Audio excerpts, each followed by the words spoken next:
뉴욕 인디 영화계의 거장이자 힙스터들의 성자, 짐 자무시 감독의 미스터리 트레인은 1989년 개봉한 영화입니다. 최근 CGV에서 짐 자무시 특별전을 하면서 극장에서 다시 볼 수 있었죠. 사실 짐 자무시 감독의 영화들은 재개봉을 워낙 국밥처럼 해서 극장 감상하기 어려운 편은 아닙니다.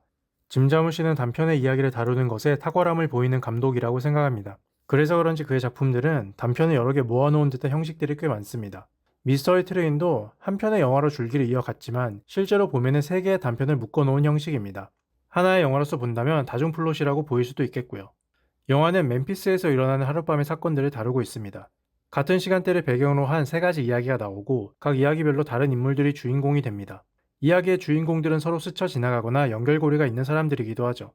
이러한 다중 플롯은 잘 만들면 감상에 있어 집중력을 높여주기도 하지만 잘못하면 너무 난잡해 보일 수 있습니다. 미스터리 트레인의 경우 캐릭터의 독특함을 더해 이 다중 플롯의 맛을 잘 살린 영화입니다. 왜 제목이 미스터리 트레인일까? 왜 기차를 전면에 내세웠을지 생각해봤습니다.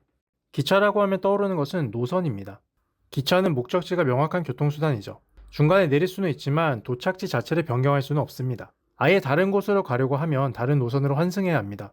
반면 자동차는 마음만 먹으면 경로도, 목적지도 즉흥적으로 바꿀 수 있습니다. 자유도가 훨씬 높긴 하지만 왠지 모를 불안정함도 있죠. 이 영화에서는 인생을 빗댄 수단으로 기차와 자동차를 선택하였습니다. 그 중에서도 기차를 통해 인생을 흥미롭게 은유하려고 이런 제목을 정하지 않았을까 싶습니다. 아마 짐 자무시는 인생을 커다란 흐름 안에서 기차와 비슷하다고 생각했을 것 같습니다. 영화의 배경으로 나오는 미국 테네시주 멤피스는 로큰롤의 고향이자 엘비스 프레슬리의 활동지로 유명합니다. 첫 번째 이야기의 주인공인 일본인 커플은 로큰롤을 동경하고 있어 멤피스를 찾게 되었습니다. 그들은 기차를 타고 멤피스에 도착해서 아티스트의 흔적이 남은 장소들을 마주하고 다시 기차를 타고 떠나게 되죠. 목적과 결과에 문제가 전혀 없습니다. 물론 중간에 사소한 변수들이 있긴 했지만 큰 줄기 안에서는 문제가 없었죠. 멤피스의 기준에서는 완벽한 이방인이지만 인생의 기준에서는 정석에 가까운 모습이었습니다. 크게 변수가 없었으니까요. 두 번째 이야기의 주인공은 멤피스에 의도하지 않게 들리게 된 이탈리아 여성과 멤피스에 머무르다 떠나려는 여성입니다. 그 둘은 우연히 만나 하룻밤을 같이 보내게 되죠. 그 과정에서 예상치 못한 일들을 겪지만 그 일들이 큰 계획까지 망칠 정도는 아니었고요. 다음날 각자 원하던 대로 길을 떠나게 됩니다. 세 번째 이야기의 주인공은 멤피스에 계속 살고 있던 세 명의 남자입니다.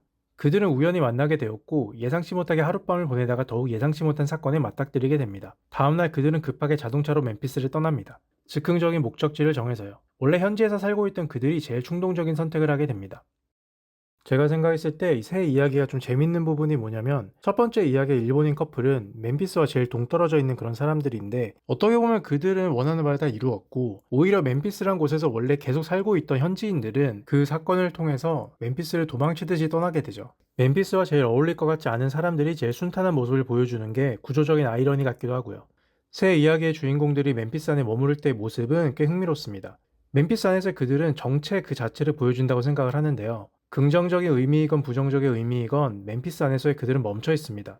보통 영화에서 앞으로 나가는 표현을 할 때 인물들이 화면 왼쪽에서 오른쪽으로 이동하거든요. 그렇지만 멤피스 안에 도착한 인물들의 경우는 처음에는 오른쪽으로 가다가 바로 다음 씬에는 또 왼쪽으로 이동하고 또 다시 다른 씬에는 오른쪽으로 가고 이런 식으로 방향의 일관성이 없고 그냥 똑같이 짐이랑 같이 계속 움직이기만 할 뿐입니다. 그런 모습을 봤을 때 멤피스 안에서 그들의 움직임은 굉장히 떠도는 것 같고 불안정합니다. 마치 삶의 방향성을 잃어버리고 도시에 갇혀있는 것처럼 보입니다. 중간에 엘비스 프레슬리의 유령이 나오는데 그 유령 또한 영원히 멤피스를 떠나지 못하고 맴돌고 있죠. 인물들은 그 순간만큼은 그 유령과 닮아 있지만 어떤 방향으로라도 결국 떠나게 되고 그것이 유령과 살아있는 인간의 차이를 보여준다고 생각합니다.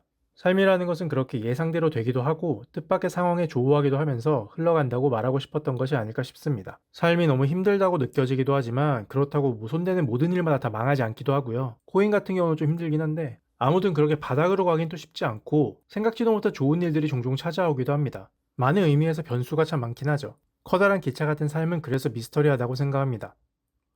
미스터리 트레인은 소품처럼 재미있게 볼 수 있는 영화라고 생각합니다. 특히 관객들이 첫 번째 일본인 커플의 캐릭터를 되게 재밌어 하더라고요.